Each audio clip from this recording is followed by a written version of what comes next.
Hi, I'm Cameron. I just read comics. I love them. On today's episode of Cameron Reads Comics, I'm talking about Batman Dark Patterns. Just finished this series and it's just incredible. I can't wait to hop into this one with you guys, so let's just do it. Stories written, Batman Dark Patterns captures Batman Dark Patterns issues 1 through 12 by Dan Watters and Hayden Sherman. These are two really up and coming creators, and this book is kind of one of those examples that just goes to show, you know, when you give a legacy character or a big character to young hungry creators, it really goes to show what you can do with them. What they can do with the source material. Specifically, if I was to have this book remind me of any book, it would be Batman the Black Mirror by Scott Snyder, which I think is Scott Snyder's best Batman story. I've read Absolute Batman, I've read his whole Batman run, and I stand by what I said. I think Black Mirror is his best story because he's just so young and hungry. It's that one specifically, it's Dick Grayson as Batman, which kind of adds a layer, but all of those tones of you have Francisco Francavilla, you have Jock, just changing Batman and ushering in a new era specifically for the Dark Knight. I feel like that's what this does, but instead of expanding on it, it just takes Batman entirely back to basics and instills what we love in the character, and it just wears it on its sleeve. Dan Watters is, after reading this, he's someone I really want to start picking up his books because I loved it so much. I think he's an incredibly talented writer. He came to write this and Nightwing right after Tom Taylor's run on Nightwing, after writing Creature of the Black Lagoon, and that's about as much as I know. So he's currently writing Nightwing ongoing, just wrapped up this story, and it's incredible. So let's just get into the story. It's an early Bruce Wayne, and specifically even the character costume design by Hayden Sherman is done to reflect Batman the Long Halloween and Batman Year One. So it's kind of, the logo is kind of a combination of those two logos, the source material, and just the tone, the look of the book, especially the interiors, are a reflection of those two classic Batman stories and very specific Batman art styles. It's Tim Sale, it's David Mazzucchelli. And then in this run, it's a 12-issue series, so there's 4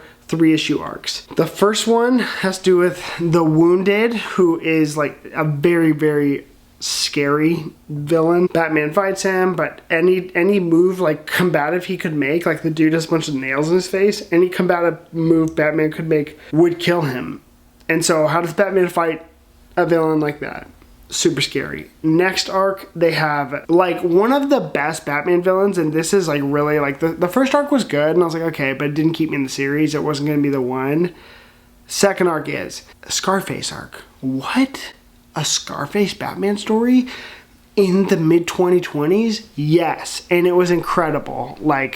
I think this book does lean into some of the 90s sensibilities, and we are in an era for creators where the 90s were Batman, Chuck Dixon stuff was what they were reading, which is my favorite run of Batman. That's how I see Batman, is Chuck Dixon's Batman era. So we got to see that in this book. So Scarface being the villain, incredible, sent me. And that arc was incredible. Then arc 3 had to do with the Red Hood gang. That arc in particular was just heartbreaking in the best possible way. It was really innovative, very personal story. Not to me, but just it's a very intimate Batman story. It's not huge stakes. It's actually really small stakes. And it's kind of, at one point, it's just 3 people in a room. And how that situation goes is incredible and incredibly sad. That's all. And then the last one is Child of Fire, which has to, they kind of lead you into thinking it's a Firefly story. It's not. And so the culmination of everything that's happened in the book so far, and it was really freaking good. Hayden Sherman is the artist. He is on all of the art books. He's on all of the issues of this series. And he is just a groundbreaking talent. You are entering on the ground floor of Hayden Sherman because, especially with Absolute Wonder Woman that he's the artist on, I really recommend everyone to go read his books with Scott Snyder that he did right before this, which is Dark Spaces for IDW. He did Dark Spaces Wildfire, and he did Dark Spaces Dungeon.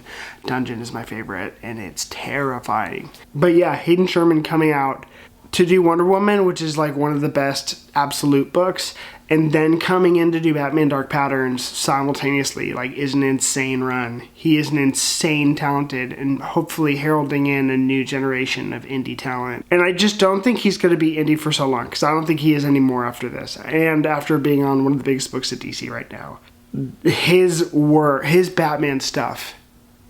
If someone now, literally, it's like, you know how people put David Mazzucchelli as one of the best Batman artists on their list after, like, straight up only doing a 6-issue Batman Year One arc, and it's like, it's that formative for Batman. I straight up feel that way about Hayden Sherman after reading this. And I don't know, I like love comics. I've read so much Batman, so I don't know if I could officially put him on my top 10 or top 5, but this is a definitive Batman book.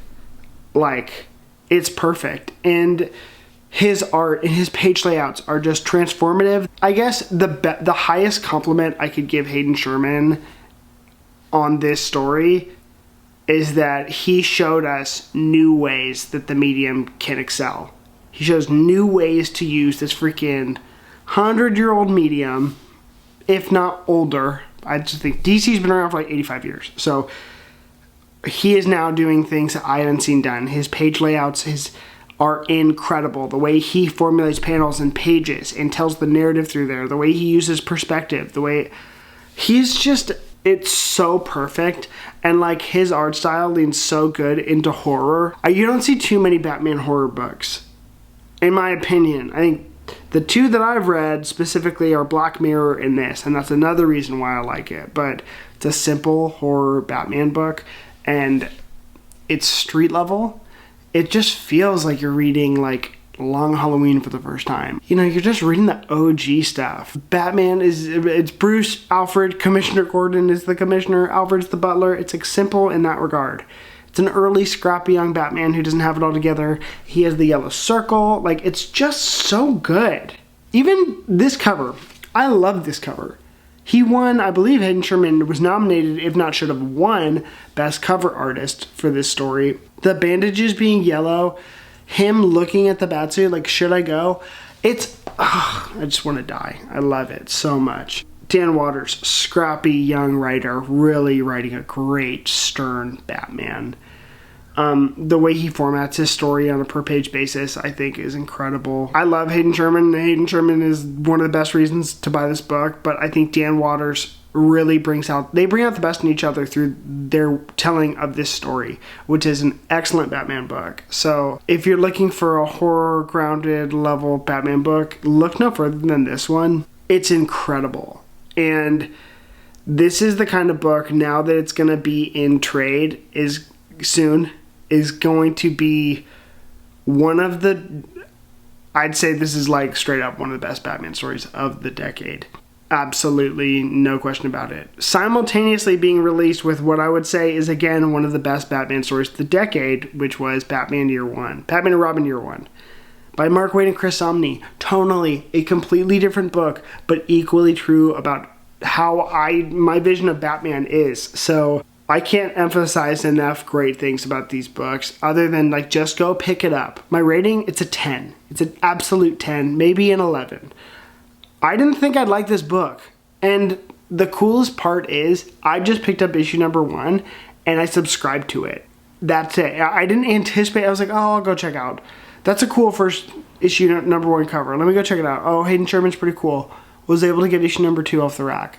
Now I need to subscribe to this. This is really, really, really good. I just can't say enough good things about Batman Dark Patterns. I would really love to see Dan Waters take on the main series or, like, Detective Comics after this. And, like, Hayden Sherman was doing double time while he was doing this art, so big props to him. I'm gonna pick up, I would die if this got the absolute treatment, because it deserves it. I think the last place I should leave this video is just, like, buckle up for the careers of these two, because I think this sets them apart. I think so perfectly captures tonally the characters, and, like, I think I love it a little bit extra because I didn't expect this story to be this good. And that's the pleasant surprise factor on a review is a very important one. So DC, please give these guys all the flowers. You're gonna see this pop up in trades. You're gonna see this come out soon. get your hands on it because it is one of the best Batman stories. Batman runs of the year, and if not, very much of the decade. So, my name's Cameron. I don't just read comics. I love them. Feel free to go leave a comment about how you felt about Batman Dark Patterns because I loved it, and I want you guys to love it too. Thanks. See you guys next time.